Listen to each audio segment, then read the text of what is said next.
เติบอยู่แล้วก็ต้องซ้ำละ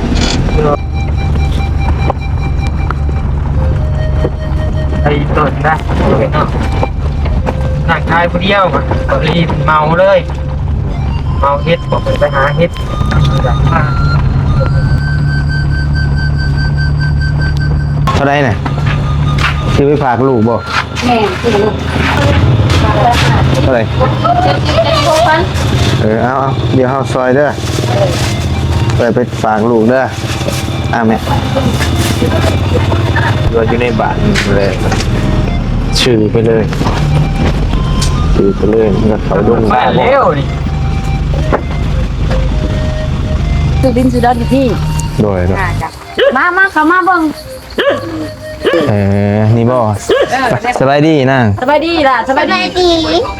เสียงข้ากับเรามัน บ่ คือมันถามกัน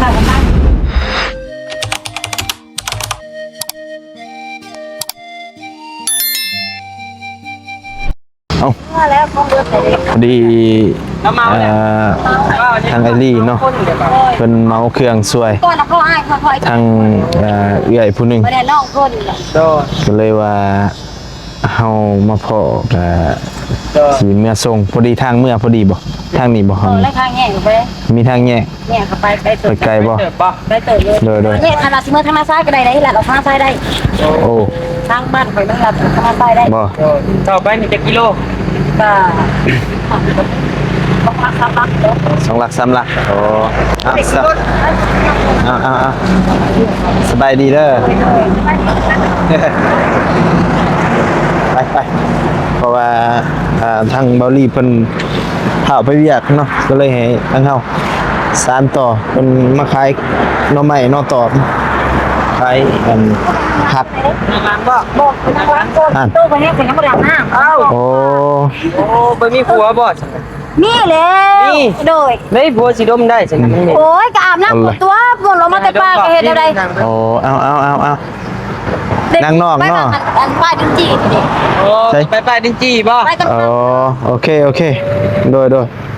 ไปหันไปเขินก็ มีนมให้ลูกมีลูกอีกบ่ มีลูกจักคนเหรอ โอ้ ดำซับใต้นั่นแหละคนกินนมเลยเนี่ย 3 ปีป้ายังกินนมอยู่ ซอย ไปหันค่าเนาะโอเค เอาไปส่งเราก่อนนำไปเบิ่งเราหอนเทื่อเนาะ เพราะว่าบารีเมาเครื่องแล้วพี่น้องเลยเนาะก็เลยว่าเป็นสิเมื่อก็เลยว่าอาสามาส่งเพิ่นเอาไปเนาะเพิ่นว่าอาสาก็ทุกข์ยากว่าซั่นเนาะ โดย มีลูกน้อยเพราะ3 ปีแล้วอ่ะ ไป ก็เลยว่าโดนไปสินำไปเบิ่งเงินชาติ1,800,000แล้วก็พี่น้องเลยเนาะก็ว่าใกล้เติบแล้ว3-4 โล 3-4 กิโลพุ่นดงดำด่วน บ้านลำน้ำเดือน เคยไปจักเทื่อ หักเราก็จ้าหัวม่วนนะพี่น้องเนาะมักหัวมักนิ่มนะเนาะเป็นบอกว่าเว้หันค่านี่เด้อว่าซั่นไปซื้อนมให้ลูกว่าซั่น อยู่นี่บ่อันค่ะเทื่ออยู่ในมีบ่ จะอยู่ในอยู่เบิ่ง อาจจะมีอยู่นี่บ่ทางเขาดงดำด่วนโอ้เป็นทางแดง ไปเบิ่งกันเอาไป โอ้ปอดอยู่นั่งในเราก็บ่นั่งเพราะว่าเราบ่ได้อาบน้ำเนาะ ย่านเฮามีกินนะ เด้อต้นเลยพี่น้อง เลยสู่ชีวิตนั่นเลี้ยงลูกบ่เราก็ เลี้ยงลูก กอดกันคั่วเลี้ยงลูกเท่าไหร่ฝากหาน้องใหม่ขายไปซื้อข้าวซื้อน้ำซื้อนม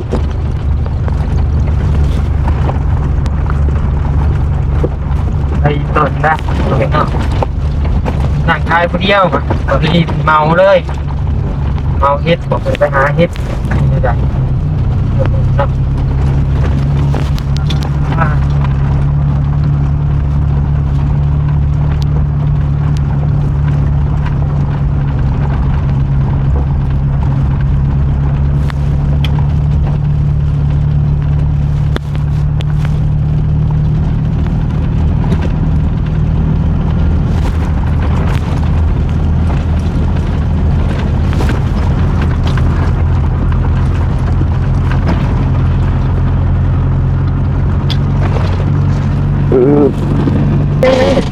ไอ้ทางเลยหัวบริษัทนี่บ่เฮ้ยนี่บ่นี่ นี่ว่าเรียกก่อนนะซื้อเลยโอเค บ๊ายบายเนี่ยบ๊ายบายเนี่ย ครับ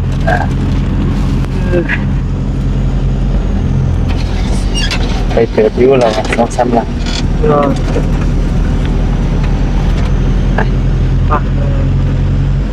โอ้ยางพาป่าพาดงอีนี้ได้เนาะยางเพื่อสิหอนทางใหญ่เราก็มัน2-3 กิโลอะพาป่าพาดงออกไป ฮอดหมู่บ้านใกล้ฮอดแล้วบ่เป็นไง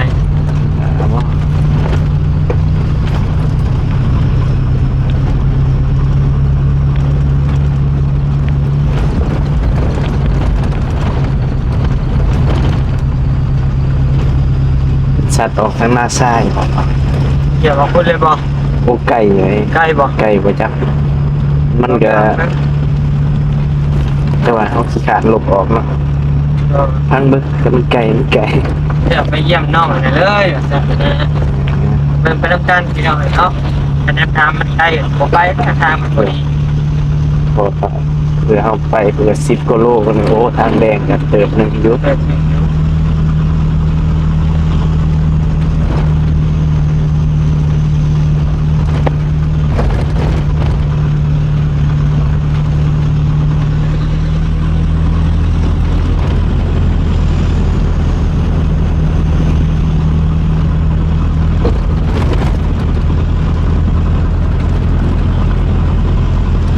เอ้าคุณมาแวะซื้อเครื่องก่อนโอ้ชื่อหยัง เขาหลักไปข้างหน้าเด้อแฟนแท็กมีคนมาหลักเรา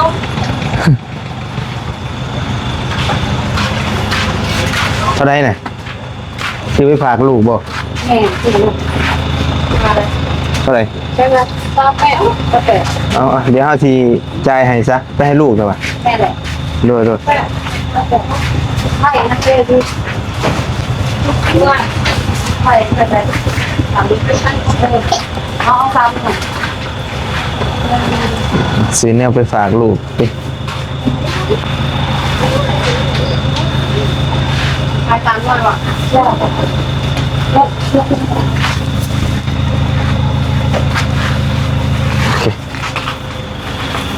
ขนมเลยแหละ เท่าไร เป็นแรงดูนั่นก็สิบหกพันเลยขนาดที่6,000 เอาเดี๋ยวเอาซอยเด้อไปฝากลูกเด้อแม่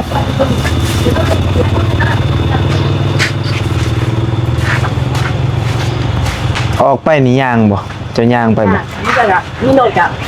เขาคือโหลดทุกคน ผู้ไก่เติมเด้ ยังมาห่อยังใกล้เติมนะขี่เข้าไป อันยังไก่ยังจังหลักยังจังโลนี่ เปล่าบอกว่ามีคนรักต่อ หมดละ ไป นี่บ่โอเคโดยไป ไม่งั้นจะเหี้ยเลย อืม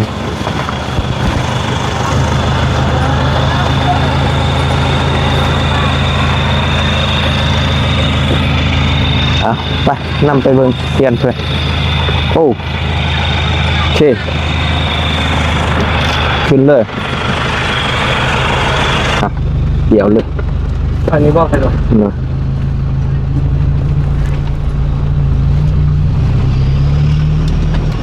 เป็นชื่อหยังเป็นชื่อหยัง ซื้อนมกับไข่โม โอ้ ฝากลูก ชื่อนมกับไข่ได้เงินเลยเป็นชื่อบอก นี่ไงไปฝากลูก ไปฝากลูก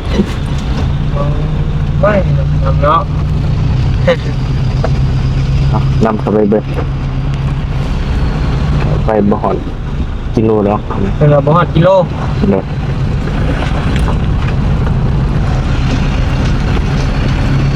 จะเป็นการสร้างเป็นการบอกเลยเนาะเงินอยู่ในป่าดินี่นะ เฮ้ย ใกล้บ่ ซื้อไปเลย เลยโอ้ มาขาไปยักษ์ใหญ่ หยานนี่เราหล่อเข้ามาเนี่ยดูในป่าในดง ป่าได้เดี๋ยวป่าดีร้อนได้ เรืออยู่ในบ้านมาแล้วชื่อไปเลยมันก็เขาดงแล้ว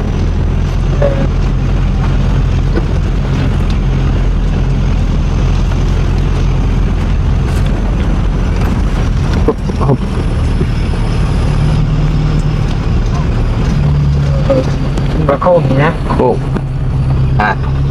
ได้หัวเราบอก ว่าเราไปยักษ์ มันเป็นบ้านอีไปจักเลย แม่นบ่อย ตันหอดบ่ เอ้า แล้ว แบบแฟนเร็วนี่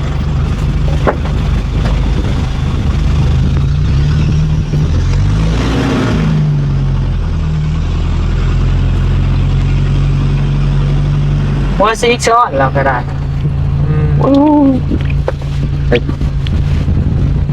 บายบายเนี่ยเนาะ ไกลแล้วบ่ ก็แล้วเรา เฮ้ย เดี๋ยวใกล้เลยใกล้ก็น้ำมัน เลี้ยวนี่บ่โอ้โหมันเข้าได้บ่นี่เข้าบ่ได้ เขาพอได้อีกเงินเป็นกระดาษ เนี่ยเข้าก็ได้ คอยเตี้ยเราจะใช้ป่าน โอ้หอดเลยอ่ะ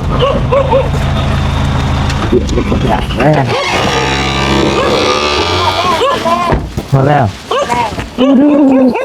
มีอยู่กลางป่าแท้ แม่นเลยว่าแหละ กลางป่าอีหลีรถนี่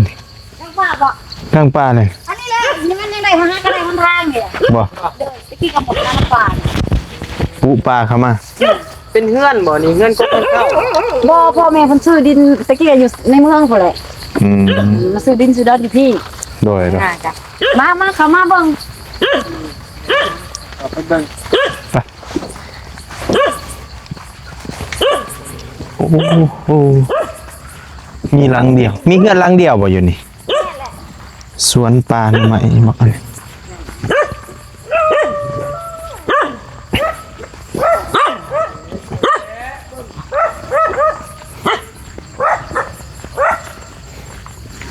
โอ้นี่พี่น้องมากับไล่ เด็กมันใหญ่กันเด็กเด็กเล็กอยู่ดีกัน เจ๊ เอ้า เตียงนี้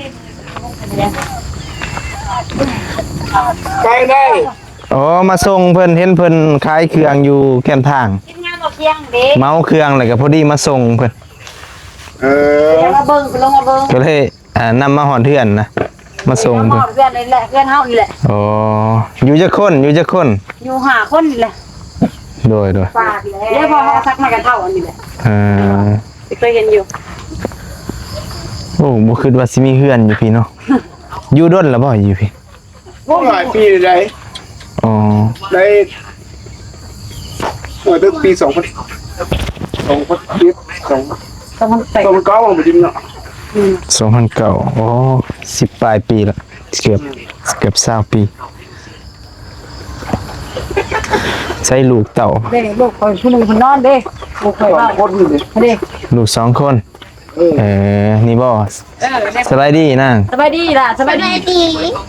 เสียงข้ากับเรามัน บ่ คือมันถามกระทางค่ะ เอ้าบ่ ซักกระเท่าเนี่ยมันไม่กระเท่าคนละนี่ค่าคนละนี่ เป็นมาแต่เกิดบ่ น้องซักยาดิดิ สักยา โน่นคนมาอีกคนแล้วหนึ่ง โทรมึงกันนะครับ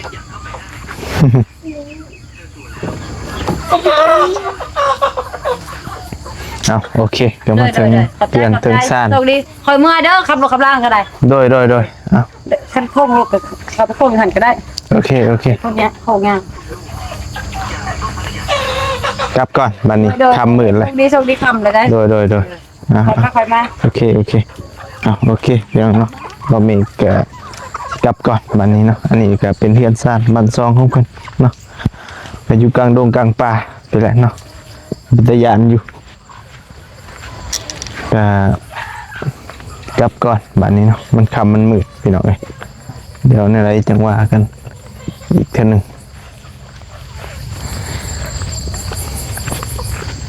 อยู่กลางป่าดงดิบอีหลีรอเนาะมันเปรี่ยวพี่น้องเอ้ยเดินทางกลับก่อนเนาะมันเหมือนมันคำละพอดีเห็นเพิ่น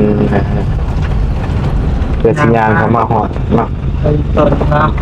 มันแบบอยู่กลางป่าอีหลีรออยู่กลางดงเลย ป่าในดงดีรอนี่นะ ขนาดนั้นเขามากยังหยานนะ